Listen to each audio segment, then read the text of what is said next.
I don't like these systems. I don't think people can hear. I know that this is the end of a long day. He's not going to translate this part. I wanted to thank our hosts, Bernard and Brigitte, for the fantastic job that they did.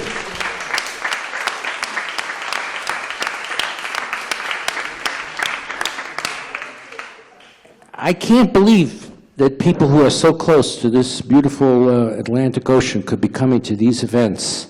So I take my hat off, and I have, to them, and I thank them for inviting me as the last speaker. I speak, of course, also for everyone else. So, shall we jump in? All right, so c'est une lecture bilinguale. This is a bilingual lecture. Mon nom est Charles. My name is Charles.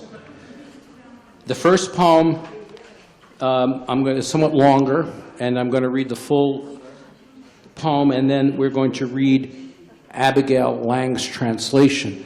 And this translation will be part of a book. Maybe you should say that part. La plupart des traductions que je vais lire sont d'Abigail Lang, qui malheureusement ne pouvait pas être avec nous ce soir, et qui vont être publiées à l'automne chez Jocaseria, donc dans un livre de Charles, qui sera une sélection de poèmes. Et en effet, 2 poèmes seront lus en français, donc extraits du livre, pour ainsi dire, de Charles, traduit par Habib Tangour, avec une préface de Pierre Joris. Dear Mr. Finelli, I saw your picture in the 79th Street station. You said you'd be interested in any comments I might have on the condition of the station. Mr. Finelli, there is a lot of debris in the 79th Street station that makes it unpleasant to wait in for more than a few minutes. The station could use a paint job and maybe new speakers so you could understand the delay announcements that are always being broadcast.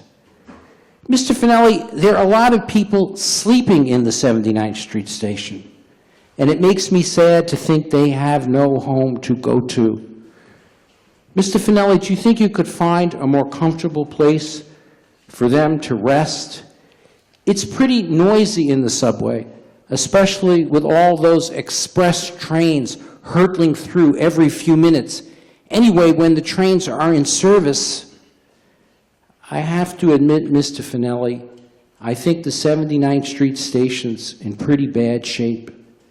And sometimes at night, as I toss in my bed, I think the world's not doing too good either. And I wonder what's going to happen, where we're headed, if we're headed anywhere, if we even have heads. Mr. Finelli, do you think if we could just start with the 79th Street station and do what we could do with that, then maybe we could, I guess, move on from there. Mr. Finelli, when I saw your picture and the sign asking for suggestions, I thought, if you really wanted to get to the bottom of what's wrong, then maybe it was my job to write to you. Maybe you've never been inside the 79th Street station because you're so busy managing the 72nd Street and 66th Street stations. Maybe you don't know the problems we have at 79th. I mean the dirt and frequent delays and feeling of total misery that pervades the place. Mr. Finelli, are you reading this far in the letter? Or do you get so many letters every day that you don't have time to give each one the close attention it desires? Or am I the only person who's taken up your invitation to get in touch? And you just don't have enough experience to know how to respond. I'm sorry I can't get your attention, Mr. Finelli, because I really believe if you ask for comments, then you ought to be willing to act on them, even if ought is too big a word to throw around at this point. Mr. Finelli, I hope you won't think I'm rude if I asked you a personal question? Do you get out of the office much? Do you go to the movies, or do you prefer sports, or maybe quiet evenings at a local restaurant? Do you read much, Mr. Finelli? I don't mean just Gibbon and like that, but philosophy. Have you read much Hannah Arendt? Or do you prefer a more ideological perspective? I think if I understood where you're coming from, Mr. Finelli, I could write you more cogently, more persuasively. Mr. Finelli, do you get out of the city at all? I mean, like up to Bear Mountain or out to Montauk? I mean, do you notice how unpleasant the air is in the 79th Street station? That we could use some cooling or air filtering system down there. Mr. Finelli, do you think it's possible we could get together and talk about these things in person? There are a few other points I'd like to go over with you if I could get the chance. Things I'd like to talk to you about, but that I'd be reluctant to put down on paper. Mr. Finelli, I haven't been feeling very good lately, and I thought meeting with you face-to-face might change my mood, might put me into a new frame of mind. Maybe we could have lunch, or maybe after work. Think about it, Mr. Finelli. Cher Monsieur Fanelli, j'ai vu votre photo dans la station de la 79e rue. Vous disiez que les commentaires sur l'état de la station étaient les bienvenus, Monsieur Fanelli. Monsieur Fanelli, il y a beaucoup de détritus dans la station de la 79e rue et il est déplaisant de devoir attendre son métro plus que quelques minutes. La station mériterait d'être repeinte et de nouveaux haut-parleurs pour qu'on puisse entendre les annonces de retard qui sont si fréquentes. Monsieur Fanelli, beaucoup de gens dorment dans la station de la 79e rue et cela m'attriste de penser qu'ils n'ont nulle part où aller. Monsieur Fanelli, est-ce que vous ne pourriez pas leur trouver un endroit plus confortable pour se reposer? C'est assez bruyant dans le métro, surtout avec le vacarme des express qui passent régulièrement, du moins quand les trains fonctionnent. Je dois avouer, Monsieur Fanelli, que la station de la 79e rue me semble en piteux état, et parfois, la nuit, quand je ne trouve pas le sommeil, je me dis que le monde ne va pas trop bien non plus, et je me demande ce qui nous attend, si quelque chose peut encore arriver, si encore il reste une rive. Monsieur Fanelli, est-ce que vous ne pensez pas qu'en commençant avec la station de la 79e, et en faisant déjà là ce qui est possible, nous pourrions peut-être, vous voyez ce que je veux dire, partir de là et voir où cela mène. Monsieur Fanelli, quand j'ai vu votre photo et l'encadré qui nous invitait à faire des suggestions, je me suis dit que si vous voulez vraiment prendre la mesure du malaise, alors il était de mon devoir de vous écrire. Peut-être que vous n'êtes jamais descendu dans la station de la 79e rue, parce que vous êtes trop accaparé par celle de la 72e et de la 66e rue. Peut-être que vous ignorez les problèmes que nous avons à la 79e, la crasse et les retards fréquents et le sentiment de misère absolue qui imprègne cet endroit. Monsieur Fanelli, est-ce que vous me lisez encore ou bien recevez-vous tant de courriers chaque jour que vous ne pouvez pas consacrer à chacun le temps et l'attention auxquels il aspire? Ou suis-je la seule personne qui a répondu à votre invitation et s'est manifestée? Et peut-être que vous manquez d'expérience pour me répondre? Je regrette de ne pas retenir votre attention, Monsieur Fanelli, parce que je pense que si vous invitez les usagers à faire des commentaires, alors il convient d'agir en conséquence, même si convient est sans doute un terme excessif dans ce contexte. Monsieur Fanelli, j'espère que vous ne penserez pas que je suis impoli si je vous pose une question personnelle. Est-ce que vous sortez souvent de votre bureau? Est-ce que vous allez au cinéma? Ou bien est-ce que vous préférez le sport? Ou peut-être une soirée tranquille au restaurant? Est-ce que vous lisez, Monsieur Fanelli? Je ne pense pas à Gibbons ou des choses comme ça, mais à la philosophie. Vous avez lu Hannah Arendt? Ou est-ce que vous préférez une perspective plus idéologique? Je me dis que si je connaissais mieux votre parcours, Monsieur Fanelli, je pourrais vous écrire de manière plus persuasive. Monsieur Fanelli, est-ce que vous sortez parfois de Manhattan? Est-ce que vous allez jusqu'à Bear Mountain ou Montauk? Je veux dire, est-ce que vous sentez à quel point l'air est malsain dans la station de la 79e rue? Que nous aurions bien besoin d'un système de climatisation ou de filtrage de l'air là en bas? Monsieur Fanelli, est-ce qu'il ne serait pas possible de prendre rendez-vous pour échanger sur ces questions de vive voix? Il y a d'autres points que j'aimerais soulever si vous m'en donnez l'occasion. Des choses que j'aimerais aborder, mais que je rechigne à mettre noir sur blanc. Monsieur Fanny, je ne me sens pas très bien depuis quelque temps, et je me dis que vous rencontrer me ferait peut-être du bien, me mettrait dans un meilleur état d'esprit. Nous pourrions déjeuner ensemble, ou nous retrouver après le travail. Pensez-y, Monsieur Fanelli. Merci, Abigail Wang. This translation, such de Habib Tengour. It's a poem called High Tide at Race Point. Race Point is in seaside, the very edge of North America in Cape Cod at Provincetown. High Tide at Race Point, and it's for Norman Fisher. So we're going to read line for line. You want to start with the title anyway. Marée haute à Race Point. Pour Norman Fisher. So we should be, and actually interrupt each other is good. Go over me. A commercial with no pitch. Une publicité sans annonce. A beach without sand. Une plage sans sable. A lover without a love. Un amoureux sans amour. A surface without an exterior. Une surface sans extérieur. A touch without a hand. Une touche sans la main. A protest with no cause. Une manifestation sans cause. A well without a bottom. Un puits sans fond. A sting without a bite. Une piqûre sans morsure. A scream without a mouth. Un cri sans bouche. A fist without a fight. Un poing sans combat. A day without an hour. Un jour sans heure. A park with no beaches. Un parc sans banc. A poem without a text. Un poème sans texte. A singer with no voice. Un chanteur sans voix. A computer without memory. Un ordinateur sans mémoire. A cabana without a beach. Un cabanon sans plage. A bump with no road. Un carambolage sans route. A sorrow without a loss. Un chagrin sans perte. A goal without a purpose. Un objectif sans objet. A noise without sound. Un bruit sans son.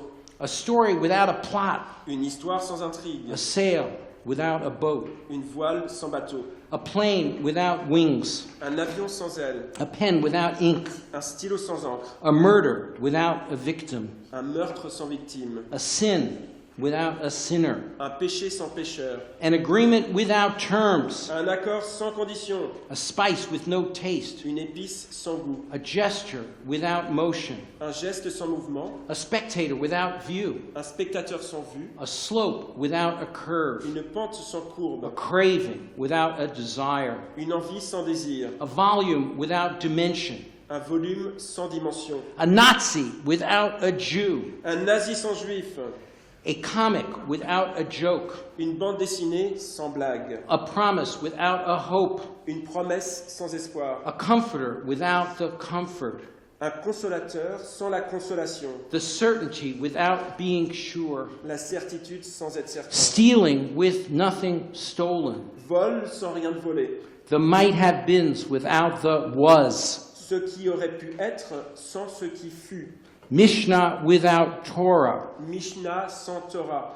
The two without the one. Les deux sans l'un. The silken without the silk. Le soyeux sans la soie. The inevitable without necessity. L'inévitable sans nécessité. Logic without interference. Logique sans déduction. Suddenness without change. Soudaineté sans changement. A canyon without depth. Un canyon sans profondeur. Fume without smell. Fumée sans odeur.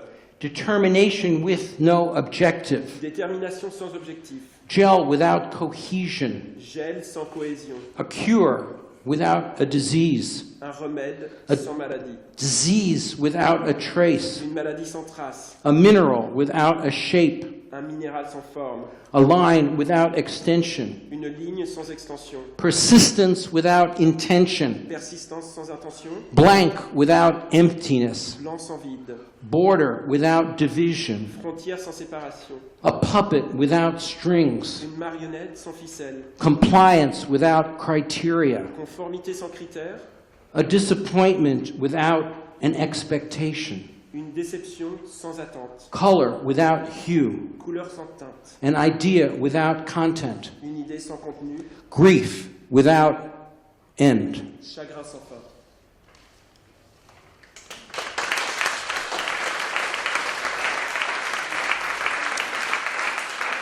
This is a pretty short kind of almost a puzzle poem, which is translated by Abigail Lang.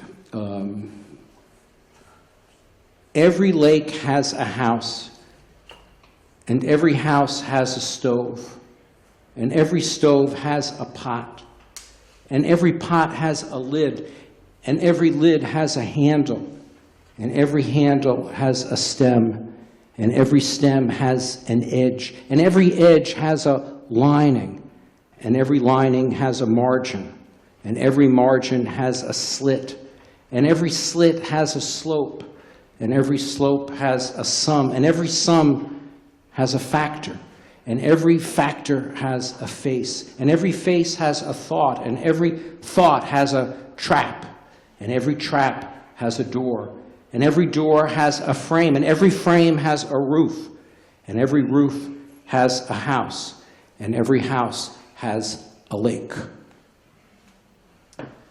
Traduit par Abigail Lang, tout lac a une maison. Tout lac a une maison, et toute maison a un fourneau, et tout fourneau a une marmite, et toute marmite a un couvercle, et tout couvercle a une poignée, et toute poignée a un montant, et tout montant a un bord, et tout bord a un revêtement, et tout revêtement a une lisière, et toute lisière a une fente, et toute fente a une pente, et toute pente a un facteur, et tout facteur a un visage, et tout visage a une pensée, et toute pensée a une trappe, et toute trappe a une porte, et toute porte a une armature, et toute armature a un toit, et tout toit a une maison, et toute maison a un lac. This one is called Let's Just Say, also by Abigail Lang in the translation, and we're going to do it line for line. Let's just say. Disons, traduit par Abigail Lang. Yeah, there was a long discussion about that, how she was going to translate. Yeah. Let's just say. Yeah. Let's just say that every time you fall, you never hit the ground. Disons qu'à chaque fois que tu chutes, tu ne heurtes jamais le sol. Let's just say that when the day ends, the night refuses to come. Disons que lorsque le jour finit, la nuit refuse de tomber. Let's just say that if all else fails you, at least you can count on that. Disons que si tout se retourne contre toi, tu peux au moins compter là-dessus. Let's just say that a bird in the fist is better than a bird in a foot. Disons qu'un tien vaut mieux que 2 choléras. Let's just say that the scarlet ambrosia of your innermost longing is the nectar of a God who never chooses to visit. Disons que la pourpre ambroisie de ton désir le plus intime est le nectar d'un Dieu qui jamais ne juge bon de passer. Let's just say that if chance accords possibility, melancholy postpones insomnia. Disons que si le hasard accorde les possibilités, la mélancolie diffère l'insomnie. Let's just say that sleep is the darker side of dreams. Disons que le sommeil est la face noire des rêves. Let's just say that sometimes a rose is just a red flower. Disons que parfois une rose n'est qu'une fleur à vert.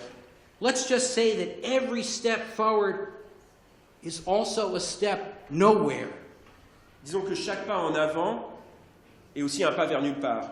Let's just say that the thirst for knowledge can only be quenched if one learns how to remain hungry. Disons que la soif de savoir ne s'étanche qu'en apprenant à rester insatiable. Let's just say that green is always a reflection of the idea of green. Disons que le vert ne fait jamais que réfléchir l'idée de vert. Let's just say that I encounter myself not in the mirror, but in the manure.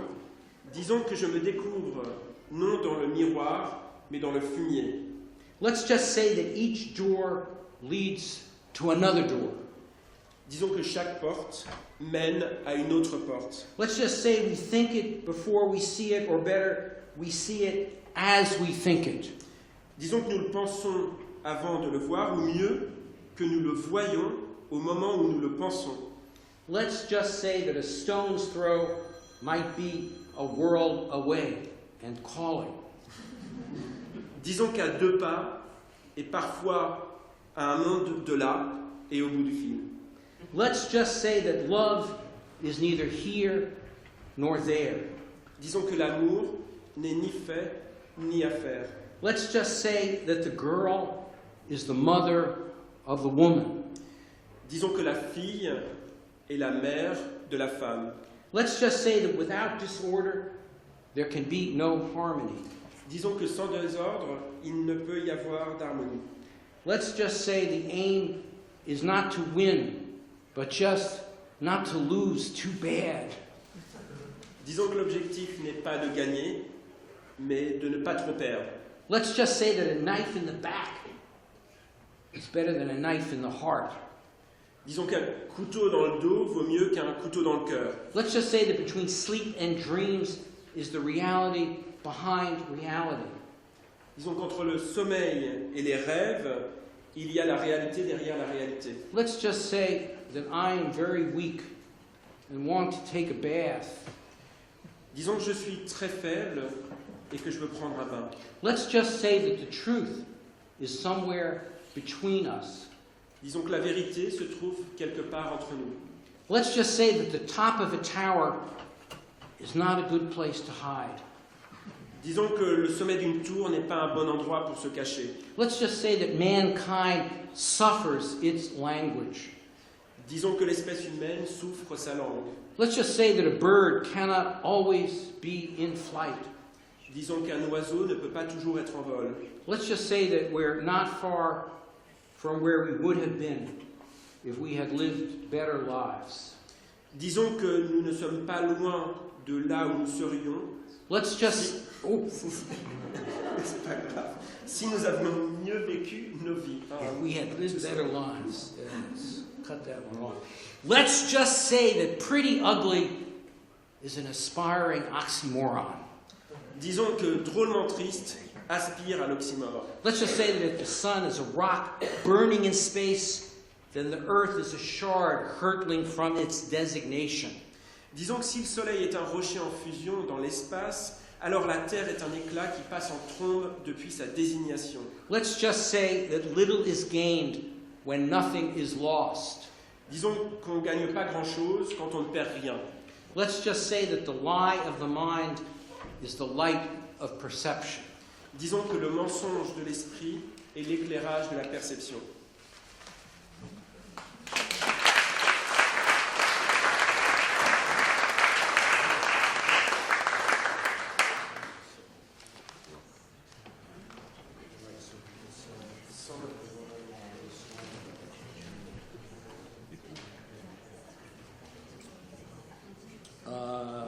So we're going to do this in French first. Cette poem is called Song of the Wandering Poet. It's for my friend Thomas McEvely. Chanson du poète errant pour Thomas McEvely. Partir, il me faut aller au bois vert, bâtir une maison d'argile et de pierre, où je m'étendrai dessus le sol nu et pleurerai tout ce que j'ai perdu. Là-bas, je me ferai un diadème de verre cassé et de chanvre emprunté, songeant à ces heures vraies que j'ai passées dans le doux effluve du temps gaspillé, brisé par les maelstroms, hirsutes et blêmes.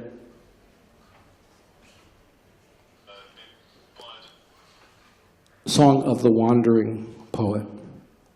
I must now to the green wood go, and make a house of clay and stone, and lie upon the barren floor, and weep for what I have no more. There will I make a diadem of broken glass and borrowed hemp, remembering true times I've spent in wasted moments sweetly sent, torn by maelstroms, frail, unkempt.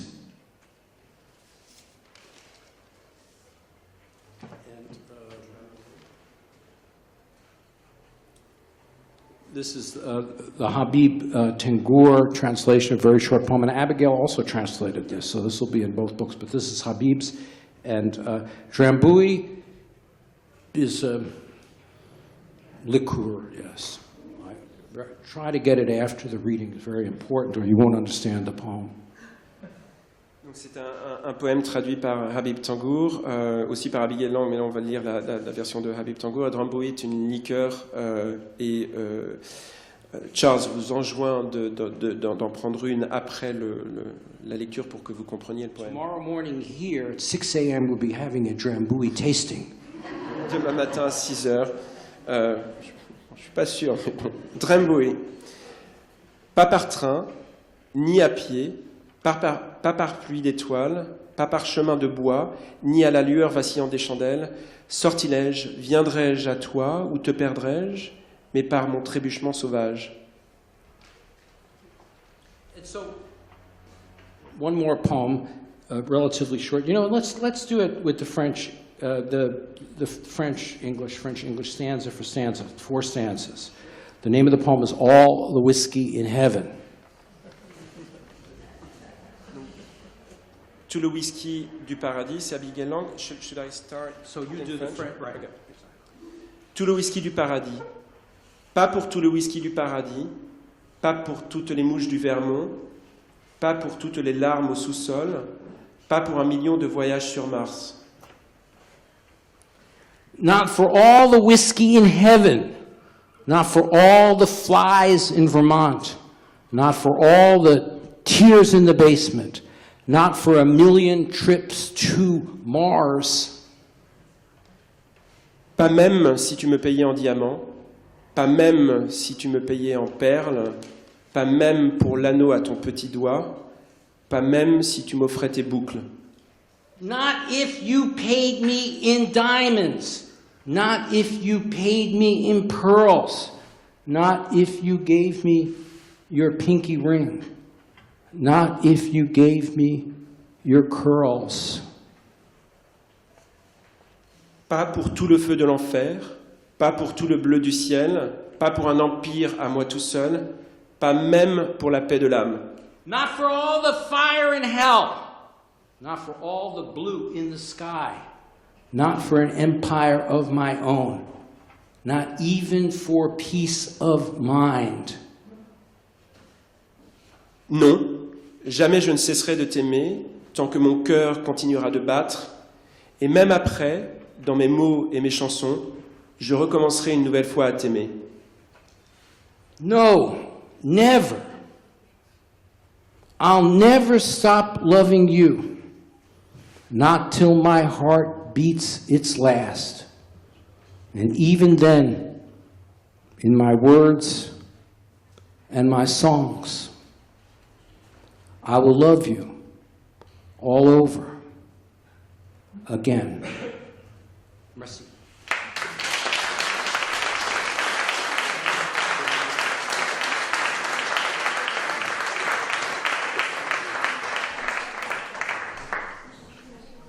On va rebrancher les micros, enfin, Cyril gentiment.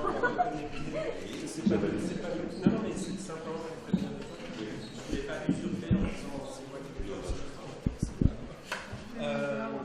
et on va maintenant discuter ensemble du travail de Charles. I'd like to look at you.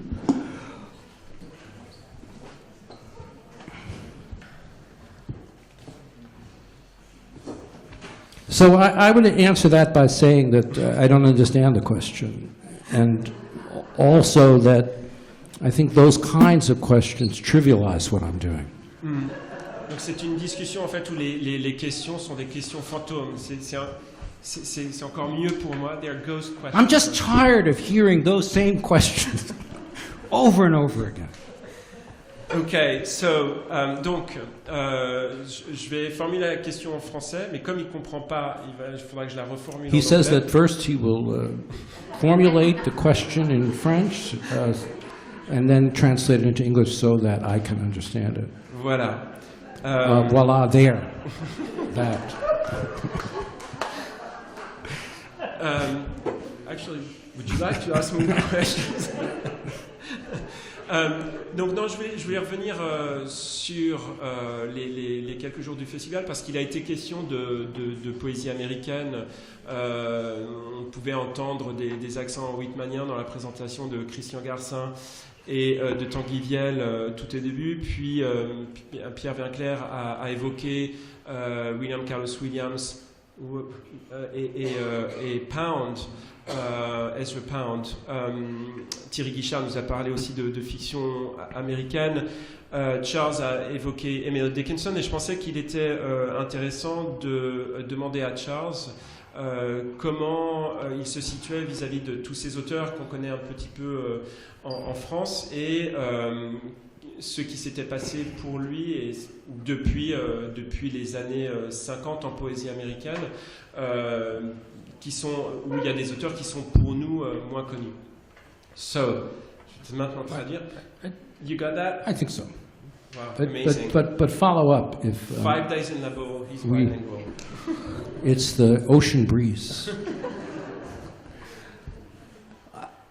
So the question of my connection to what William Carlos Williams calls in the American grain is part of what I think Olivier is asking. And when I was younger, when I was first starting out, I was very resistant to the frame of American poetry. It was during the Vietnam War, '68, to follow up from what I was saying the other night when we were here. But I've changed that, partly again in terms of that, because I think it's important that those of us who have a view about dissensus and dissonance about America need to seize the frame of being American and not leave it to those people who seem to not have a clue about what being an American is, such as the Republican Party in the United States. Could you I could do it in French, but but I am not an American. I am an no, American. you started with your resistance to the frame, but was that the frame of American poetry? Yes. So in other words, in the 70s, if somebody said, are you an American poet? I'd say, no, I'm a poet. I wouldn't want to be identified because of such great resistance to the Vietnam War and aspects of the U.S. that many of us in '68 and here in France, the same, were protesting against that, and also, questioning nationalism, American exceptionalism, and so on. But I'm now saying I don't think that's a good idea. I think we should, like Williams, take the frame of what in the American grain is and tell it slant, as Emily Dickinson put it. Donc, je vais essayer de faire l'interprète. J'ai beaucoup appris en écoutant Morgan, donc je vais parler mais comme il...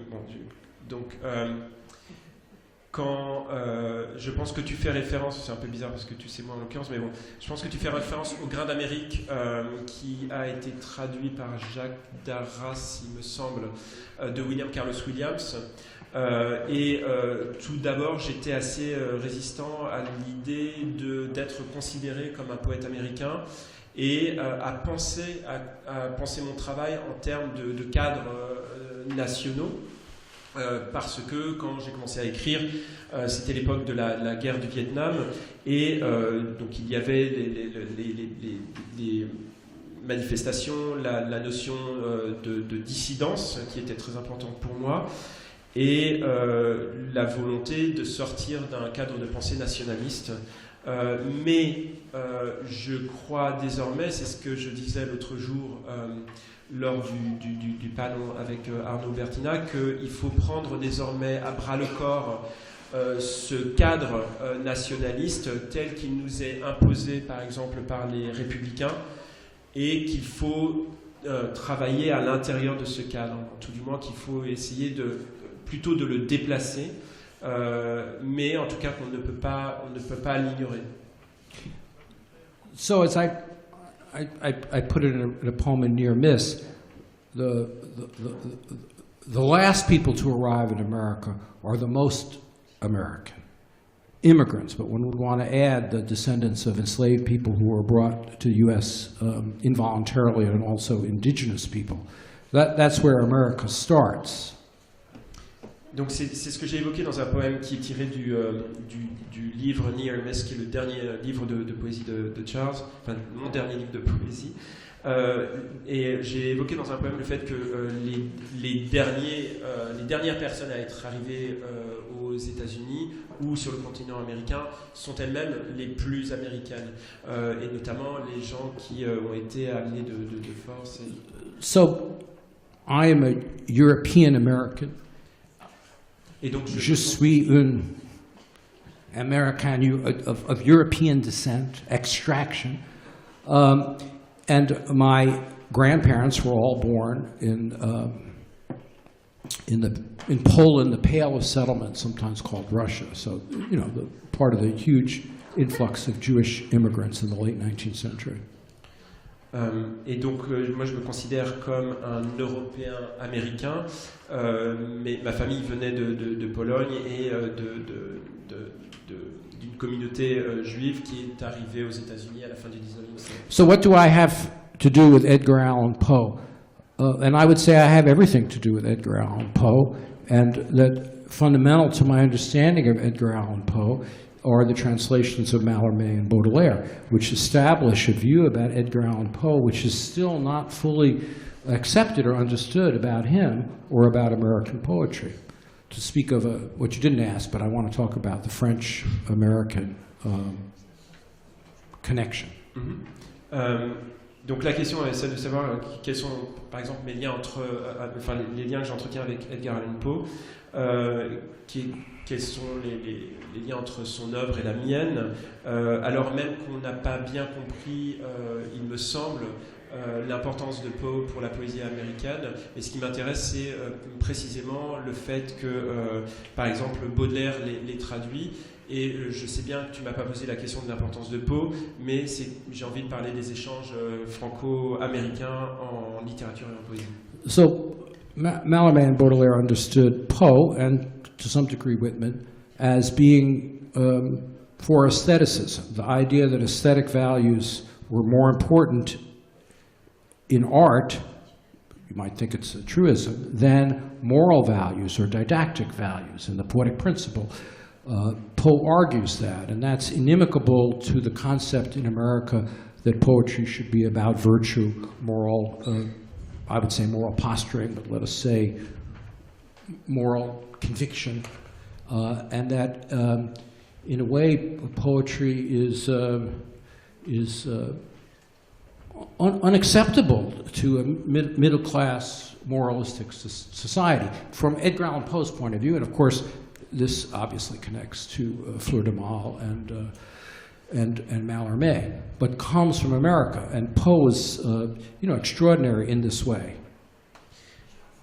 Donc, ce qui m'intéresse dans les traductions et les lectures que font Mallarmé et Baudelaire de Poe, c'est qu'eux avaient compris l'importance pour Poe de l'esthétique, de la valeur esthétique en littérature et en poésie, comme étant supérieure à la valeur morale en poésie ou en littérature ou en art, ou à la valeur didactique. C'est-à-dire que l'esthétique est beaucoup plus importante, et cela va à l'encontre de la conception, y compris une conception dominante en ce moment, selon laquelle la poésie est synonyme de vertu, ce qui correspond à une posture morale ou à des convictions morales, et ce qui fait que la poésie telle que je l'entends est inacceptable, disons, pour les classes, une société de classe moyenne.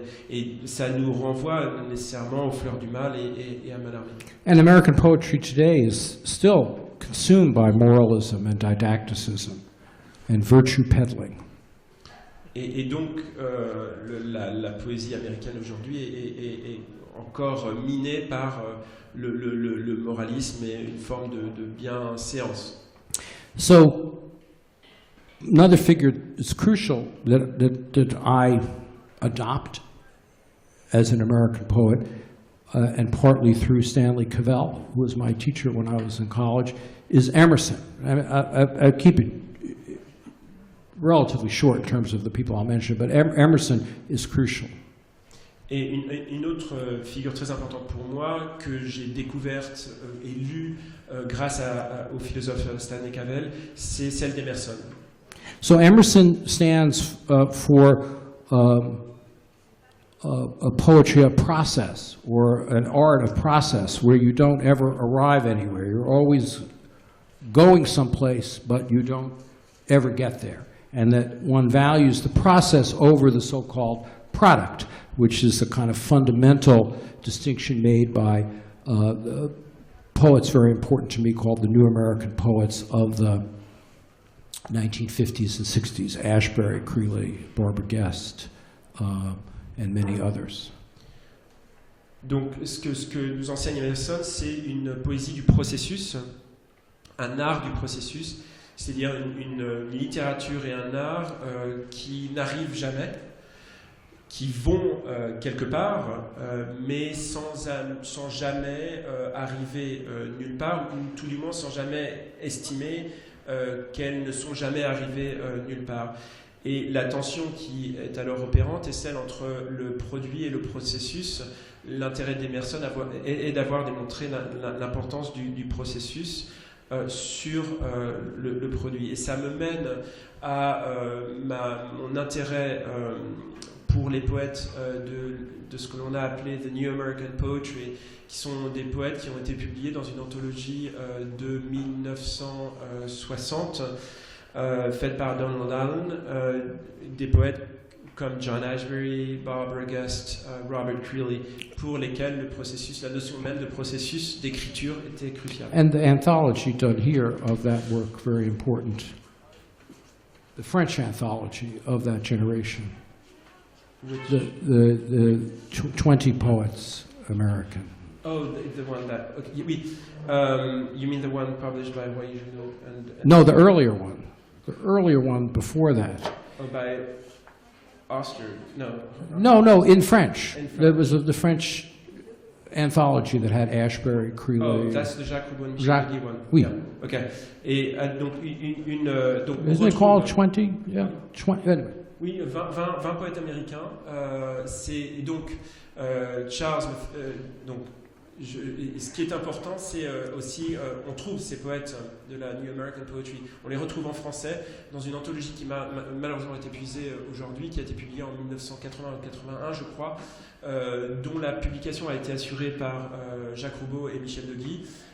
Et dans les pages de cette anthologie, on retrouve des gens comme Ashbery, comme Creeley, comme O'Hara et d'autres. So, not to talk more about the 19th century, but I would mention too Melville, Hawthorne, Thoreau, and the famous contrast between Dickinson and Whitman.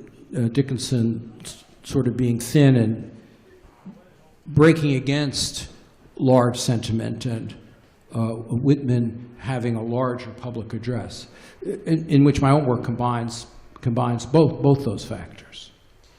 Et donc, alors sans rentrer dans le détail d'auteurs importants du 19e comme Melville, Hawthorne ou Thoreau, j'aimerais simplement m'arrêter sur la tension entre Emily Dickinson et Walt Whitman, qui sont deux polarités en poésie américaine au 19e siècle. Dickinson, dont on pourrait dire qu'elle est, alors le terme en anglais c'est thin, l'idée d'une forme de minceur, mais qui n'est pas dans ce que je voulais dire, c'est pas négatif, c'est l'idée que Dickinson écrivait à l'encontre ou contre un sentiment trop large ou un sentiment qui déborde, ou une sentimentalité pourrait-on dire, alors que Whitman lui-même mobilisait dans son écriture une adresse au public et même à la nation beaucoup plus vaste. Et moi, dans mon travail, dans mon écriture, je combine les deux. J'essaie de combiner les But in those kinds of histories, we leave out the largest collection of American poetry created in the 19th century, and a body that cannot be assimilated into American poetry.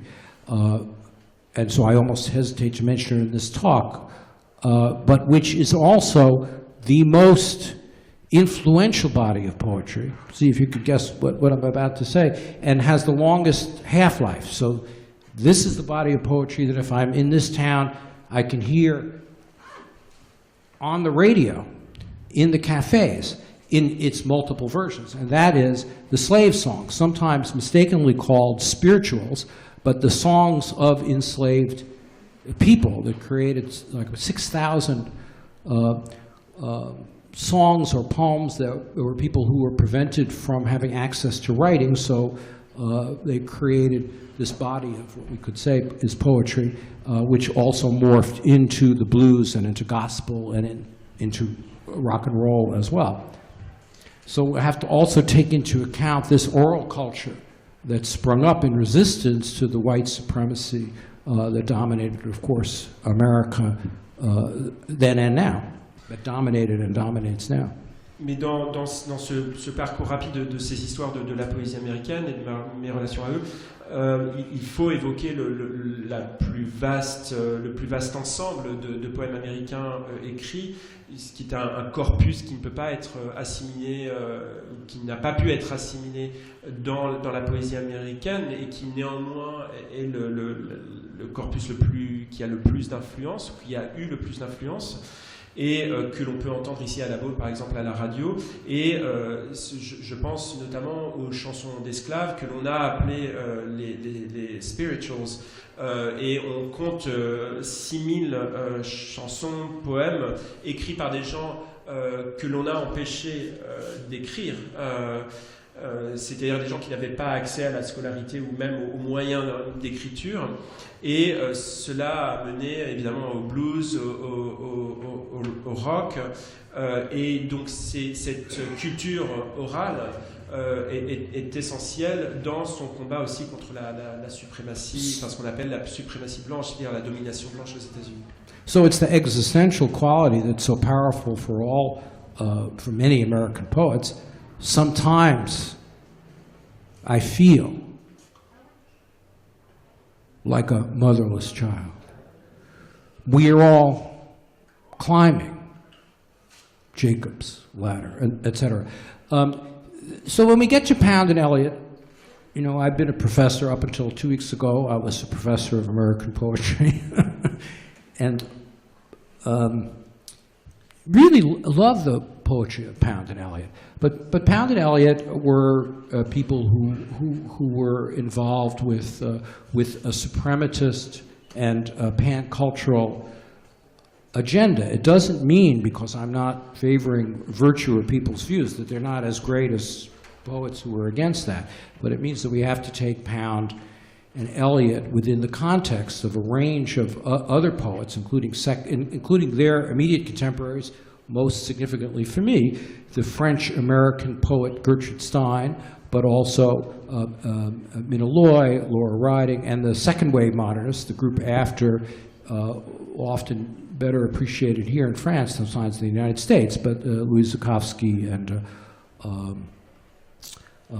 Lorene Niedecker, Charles Reznikoff, and also the very important African-American poets such as Melvin Tolson, Sterling Brown, and Langston Hughes. I'm throwing out more names than I would. I don't expect you to know them all, but just to give what I would say would be a spectrum that pushes back against Pound and Eliot and Frost.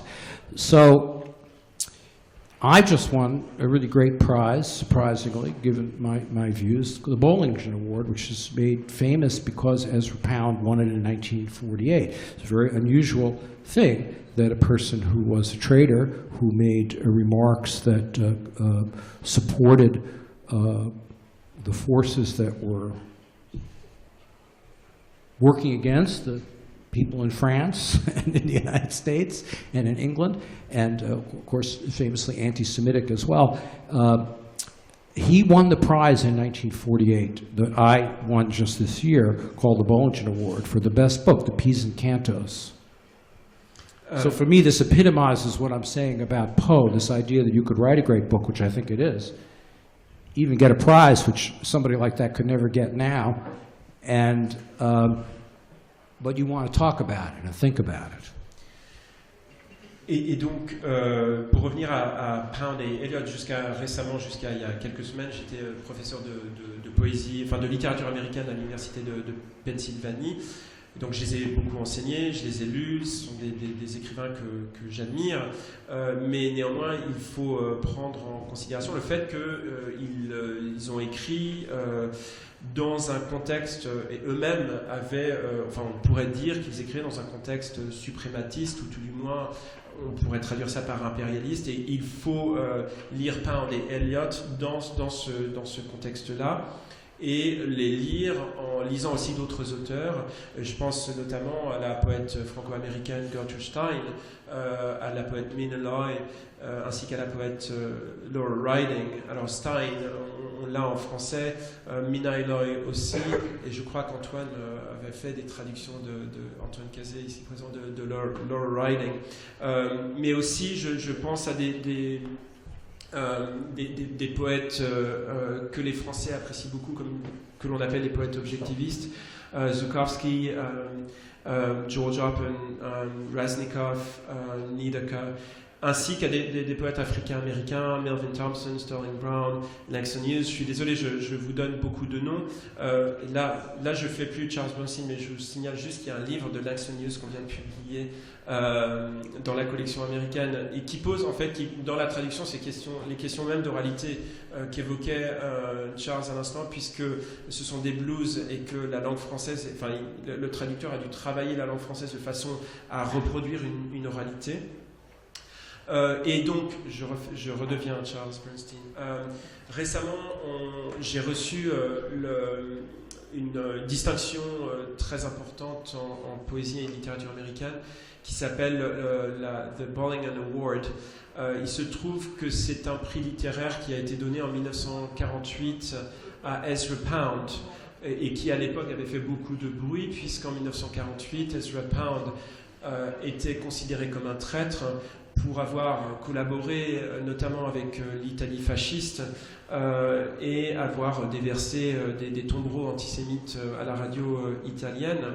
Et je trouve intéressant... He's adding things I didn't say. I like that. Very good. I didn't talk about the radio, but yes, all correct. You're doing a good job. Et le fait que moi je reçoive ce prix aujourd'hui, alors même que Pound l'avait eu en 1948, nous permet de problématiser aussi ces histoires de corpus poétique et de nécessaire contextualisation historique de ces corpus. Susan B. always in this conversation likes to quote William Carlos Williams, who said about Pound's award, which he and Eliot both supported, although that meant that the award, which I have gotten, went from the Library of Congress because there was so much uproar about it, which you can imagine. You all remember there was a war. This guy was on the other side. Give him the prize and then hang him. Susan B., ma femme, donc, aime à rappeler cette citation de William Carlos Williams, qui avait soutenu Pound pour l'obtention du prix, mais Pound était considéré comme un tel traître à l'époque, il y avait une guerre où on en sortait tout juste, et ça a fait un tel bruit que le prix n'a pas pu être remis par la bibliothèque du Congrès. Et Williams avait dit, mais filez-lui le prix et pendez-le, et puis on n'en parle plus. So, cultural suprematism, fascism,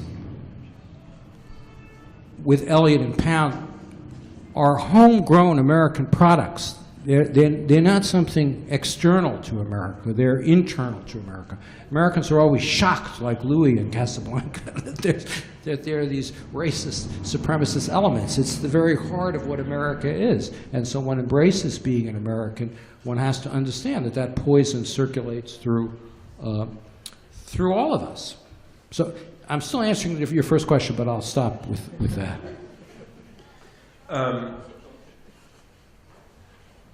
Et donc, c'est cette question de suprématie culturelle, de fascisme que j'ai évoqué avec Pound et Eliot, il faut bien se rendre compte que ce sont des produits faits maison aux États-Unis. Alors on peut s'en émouvoir, mais la conscience de cela est cruciale. C'est en nous, c'est au cœur de ce que l'Amérique est, et ce poison circule toujours dans nos veines. Et alors je sais bien que je suis toujours en train de répondre à la première question, mais je vais m'arrêter là. And I embrace them, as Baudelaire says, my brothers.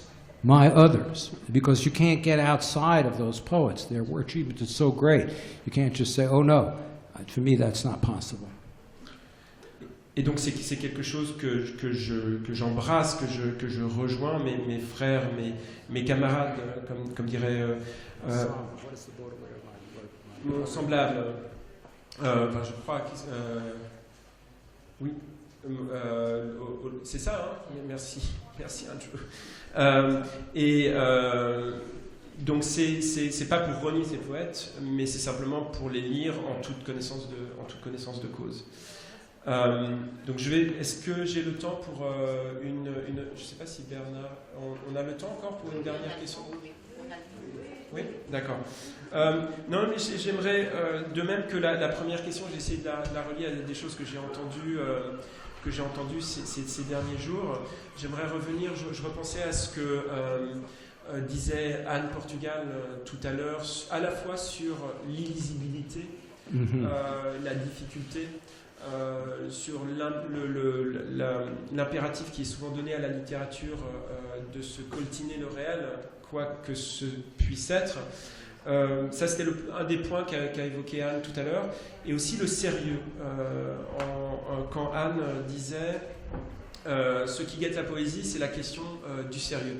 Or, comme vous avez pu vous en rendre compte, la poésie de Charles est souvent très drôle, parfois aussi très mélancolique, mais on passe de l'un à l'autre. So my question to you would be about, well, first of all, the idea well, not first of all, but the idea of legibility. And I'm thinking of your poem, The Attack of the Difficulty. Right, and difficulty. But also the idea of seriousness and the notion of humor in your work, which actually could be tied to the very idea of process, how that helps you move along. So, there, of course, continuing in this vein, Pound and Eliot are famously difficult. So they are the model of what difficult poetry is, and therefore there's this enormous populist pushback against them as being elitist, and to have poetry that is understandable to the common person, which I'm against.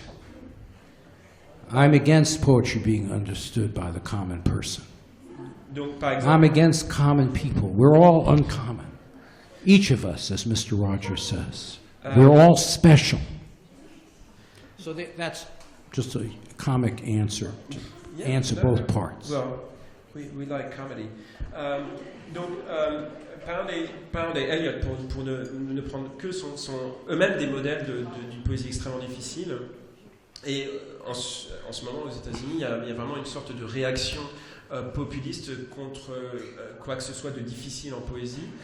Et donc, on propose notamment l'idée selon laquelle la poésie doit être comprise par tout le monde, par cette idée de la personne commune, ou nous on dirait l'homme de la rue, et pour moi, enfin nous les Français, c'est une parenthèse, et moi je suis contre cette idée. D'ailleurs je suis contre l'homme de la rue. Alors c'est pas exactement ce qu'il a dit. Il a dit qu'il était contre the common people, donc voilà une réponse un peu comique, humoristique à ta question. So often the idea that you would write poems that are legible is extremely condescending to people and assuming that they can't understand much. It assumes that regular people cannot understand things unless they are très simples. Donc cette idée selon laquelle la poésie doit être compréhensible repose sur une autre idée qui est que en fait les gens de tous les jours, enfin the common people, en fait ne peuvent pas comprendre grand chose, à moins que ce qu'on leur propose soit d'une simplicité confondante. So long discussion, which I won't get into, about problems of lyric subjectivity. Alors il y a une très longue discussion qu'il faudrait avoir autour de la question du sujet lyrique en poésie. But I'm interested in relocating the problem of illicibility, of difficulty, into a social register. That is to say, often what's not understood is things that are outside of your cultural experience. And often the concept of the illegible is a kind of fear of the foreign and of what is different, as well as what is complex. Whereas in my view, American and democratic social space necessarily involves conflict and misunderstanding, or else we're all assimilated and saying the same things according to whatever the dominant ideology that accepts what sameness is. And that still governs the mainstream publications in the United States, where there's an incredible homogenization of how things can be said, the way they are being said. And the real alternatives to that are the small presses, both online and in print, that don't have a centralized authority that edits and normalizes. And in this sense, also, accent is very important. You can't understand something. Why do you talk so funny? Why didn't you talk like, well, I could give you my Bernie Sanders joke, because you all know about Bernie Sanders. This is the first politician in my life who speaks without an accent. I mean, this man, Bernie Sanders, speaks with the King's English. It's so beautiful to hear him speak. Alors, bon, ben, on va s'arrêter là. Donc, je ne vais pas rentrer dans le détail de cette question néanmoins très importante de la subjectivité lyrique, mais ce qui m'intéresse là ce soir, c'est éventuellement de déplacer ce problème d'illisibilité vers, enfin de le transporter vers enfin de le regarder d'un point de vue sociologique presque, et de considérer que c'est une question oui, sociologique, c'est-à-dire que ça pose la question des références et de ce que l'on comprend ou l'on ne comprend pas de ce qui est en dehors de notre sphère de référence. C'est-à-dire qu'il y a la crainte de ce qui est étranger ou de ce qui est différent. Alors que pour moi, l'espace américain, l'espace démocratique, pardon, pas démocrate, mais démocratique, l'espace d'une démocratie doit permettre à la fois le conflit et l'incompréhension. Sinon, on va vers l'identité des uns aux autres, vers l'idée que tout est identique, qu'on raconte tous la même chose. Et c'est en fait ce qui se passe dans les publications, disons, alors mainstream, c'est-à-dire, je n'ai pas envie de dire grand public parce que c'est pas ça la traduction, mais je vais dire mainstream, je ne trouve pas une meilleure traduction. Et donc, dans ces publications ou dans ces maisons d'édition, il y a une homogénéisation de la façon dont les choses sont dites. Alors, il y a une alternative, et pour moi, l'alternative, c'est les petites maisons d'édition qui ne pâtissent pas d'être placées sous la coupe d'autorités centralisées qui normalisent tout. Et une autre chose importante, c'est l'accent, et c'est ma blague Bernie Sanders qui a un accent, alors je pourrais faire un accent poitevin, mais bon, ça ne va absolument pas marcher. Donc l'idée que, en effet, l'accent, la façon dont on dit les choses est un marqueur socio-culturel important. Right. So Sanders has a Brooklyn Jewish accent, which can sound odd to somebody else. So the kind of poetry I want sees poetry as a symbolic space in which one doesn't write because one knows what one is saying beforehand, but to find out what one thinks. Donc Sanders en fait a un accent juif de Brooklyn, et donc pour moi ce qui est important en poésie, c'est non pas d'avoir quelque chose déjà de préécrit ou de savoir déjà ce que je vais écrire, mais de le découvrir au moment où je le fais. And I think the issue of the vernacular in American poetry is what contrasts it most with French poetry, because at least the French poets that I am most involved with, for one thing, really appreciate this aspect of American poetry, but also don't do within French poetry, can't work. You know, the famous title for The Wasteland was He Do the Police and Voices. So the idea of accent is not transgression. Dialect, as in a black poetry or vernacular, that is the given. And when you get a higher kind of addiction, that's what seems foreign to me. So a lot of the kind of high diction poetry is, for me, moves against what is essentially a vernacular and conflicting vernaculars, because there's not one. There are, of course, many. So there's your Whitman for you. I contain multitudes. I don't know where they are. I've been looking. I don't find them here, there, maybe. I think I left them in my old car, the multitudes.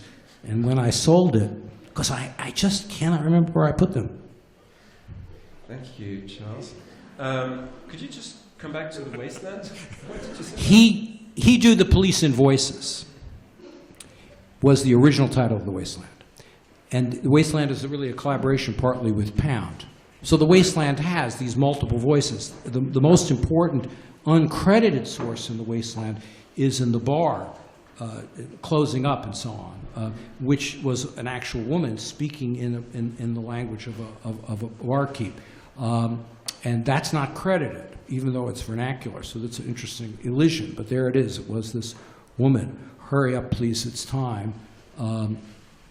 But the vernacular, the multiple conflicting voices, that's where I think difficulty occurs. And it's very specific within American poetry and American social space, which is fundamentally involved with irreconcilable, incommensurable accents, voices. We don't all come together. I make this pun. It's not from many, it's not e pluribus unum, from many one, which is our motto, but rather for me, from one many.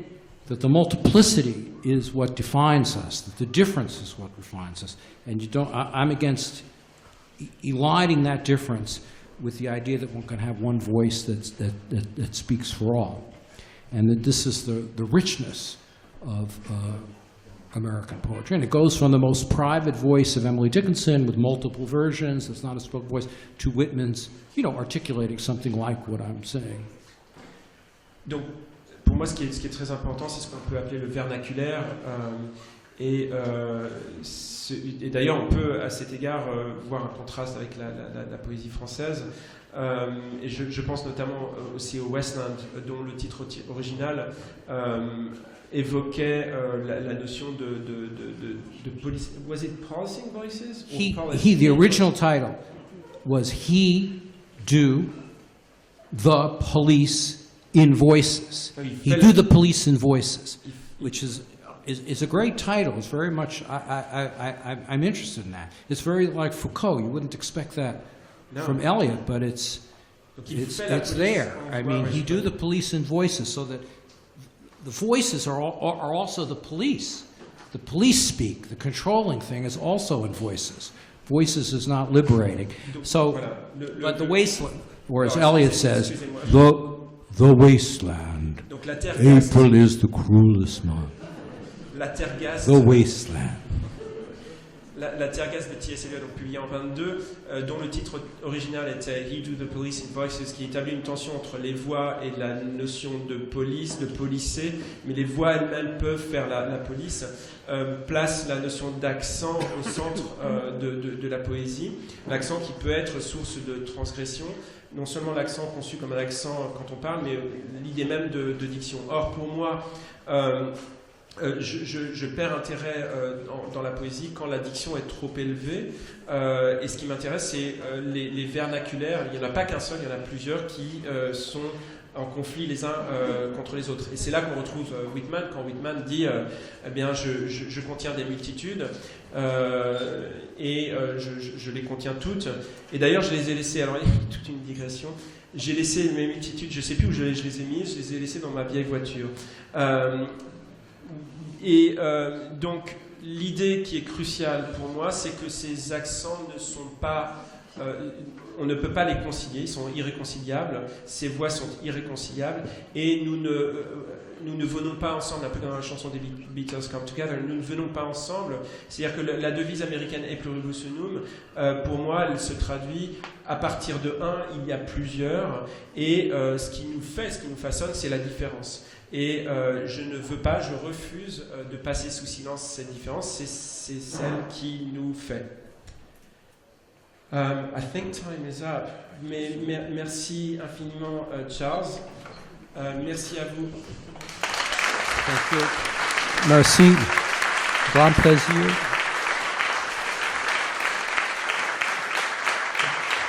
Bernard, the closing words.